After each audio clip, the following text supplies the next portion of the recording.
సినిమాతో crazy heroine గా మారిపోయింది సాయి పల్లవి. ఇప్పుడు ఆమె కోసం దర్శక నిర్మాతలు క్యూ కడుతున్నారు. కోట్లు కుమ్మరించేందుకు రెడీగా ఉన్నారు. ఈ లిస్టులో స్టార్ హీరోల సినిమాలు కూడా ఉన్నాయట.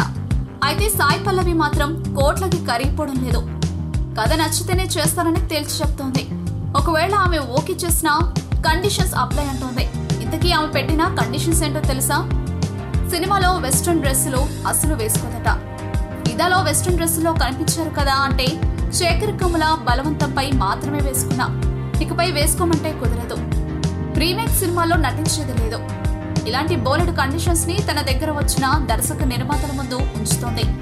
గతంలో ఇలాంటి కండిషన్స్ పెట్టి మణిరత్నం సినిమాలో నటించే అవకాశం కోల్పోయింది ఈ ముద్దుగుమ్మ. మణిరత్నం సినిమానే కాదు, చాలా సినిమాల ఆఫర్లు మిస్ చేసుకుందట. ఇప్పుడు తెలుగులోనూ అలాంటి కండిషన్స్ నే పెడుతోంది. మరి ఇక్కడ ఎన్ని సినిమా ఆఫర్స్ ని మిస్ చేసుకుంటుందో.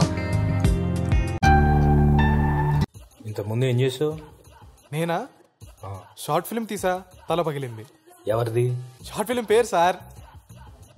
Nice name. ఎప్పుడైతే నీకు బ్రేకప్ అయిందని తెలిసిందో, ఐ ఫెల్ట్ బ్యాడ్. నిజంగా